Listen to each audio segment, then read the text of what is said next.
श्रीमद्भगवद्गीता 18वां अध्याय अथ 18 अध्यायः। अर्जुन उवाच।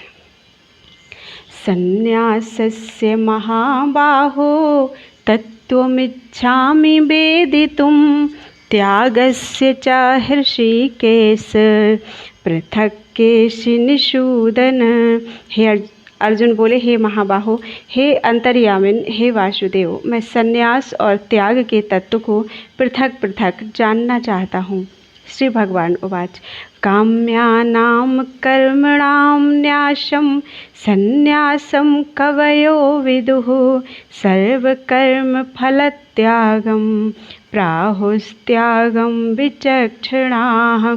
श्री भगवान बोले, कितने ही पंडित जन तो काम्य कर्मों के त्याग को संन्यास समझते हैं तथा दूसरे विचार कुशल पुरुष सब कर्मों के फल के त्याग को त्याग कहते हैं।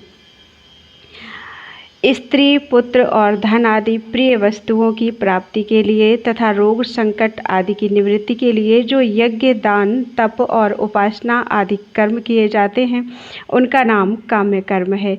ईश्वर की भक्ति, देवताओं का पूजन, माता पिता आदि गुरुजनों की सेवा, यज्ञ, दान और तप तथा वर्णाश्रम के अनुसार आजीविका द्वारा गृहस्थ का निर्वाह एवं शरीर संबंधी खान पान इत्यादि जितने कर्तव्य कर्म हैं उन सब में इस लोक और परलोक की संपूर्ण कामनाओं के त्याग का नाम सब कर्मों के फल का त्याग है। त्याज्यम दोष वदित्येके कर्म प्राहुर्मनीषिणः यज्ञ दान तपः कर्म न त्याज्यमिति चापरे। कई एक विद्वान ऐसा कहते हैं कि कर्म मात्र दोषयुक्त है, इसलिए त्यागने के योग्य है, और दूसरे विद्वान यह कहते हैं कि यज्ञ, दान और तप रूप कर्म त्यागने योग्य नहीं है। निश्चयं शृणु मे तत्र त्यागे भरत सत्तम त्यागो हि पुरुष व्याघ्र त्रिविधा प्रकीर्तितः।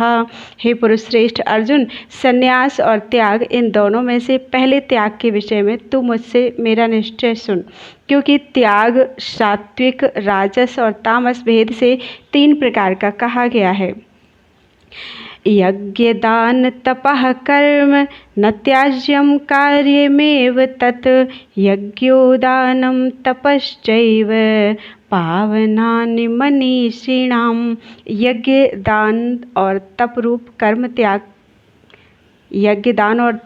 कर्म त्याग करने के योग्य नहीं हैं, बल्कि वह तो अवश्य कर्तव्य है, क्योंकि यज्ञ, दान और तप ये तीनों ही कर्म बुद्धिमान पुरुषों को पवित्र करने वाले हैं।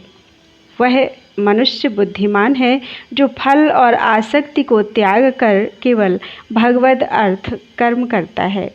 बोलो वृंदावन बिहारी लाल की जय।